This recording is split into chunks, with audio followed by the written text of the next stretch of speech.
Ms. Weil? Thank you, Madam Chairwoman.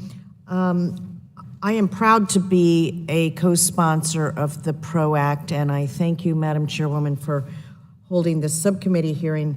I am deeply troubled by the different standards for the actions of employers and the actions of employees or labor. I believe it has a chilling effect on workers' right and ability to organize.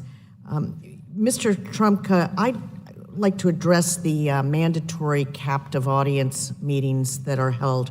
It's my understanding, and correct me if I'm wrong, that under current law, an employer can hold a mandatory captive audience meeting to dissuade employees from unionizing so long as it is not held 24 hours prior to an election and as so long as the meeting does not overtly threaten reprisal, correct? That's correct. On the other hand, if an employee leaves the meeting without permission, that employee is subject to penalty up to the point of termination. Is that fair to say? Not only that, if an employee speaks up in a meeting and tries to rebut an untruthful statement that's made, they can be fired. Thank you. And yet it's, as I understand it, not permitted for a union or workers to campaign during work time, correct? That's correct. And they have to campaign during breaks or off-site or after working hours. Is that true? Correct. And yet there is no limit under the law to the number of mandatory captive audience meetings that an employer can hold. Is that true? That's correct. In fact, in Como Tires, they had 2-hour sweat sessions every day for 25 consecutive days, stopped the day before the election. And these are held throughout the workday, on work time, on the work site, true? On work site, and they're mandatory. You don't have the choice to go or not to go. And is it your belief that workers who want to organize would be subject to the same kind of fear of losing their jobs, Mr. Trumka?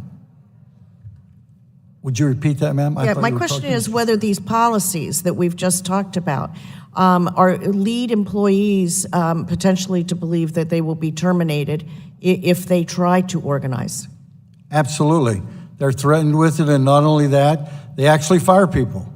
They fire people like my friend here, and they put the head up on the wall and they say to people, if you exercise your rights, the same thing will happen to you. And yes, maybe 4, 5, 6 years down the road, I may have to pay you back pay.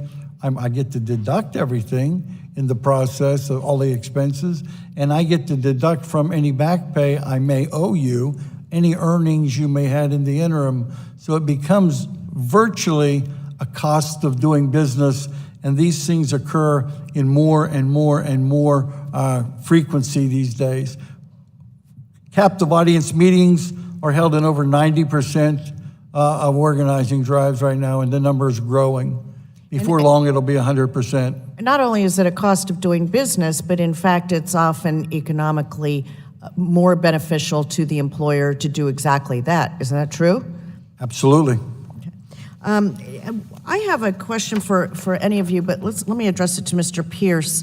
Under federal law, workplace notices have to be conspicuously posted, advising employees of their rights under Title VII, the ADEA, FMLA, and OSHA.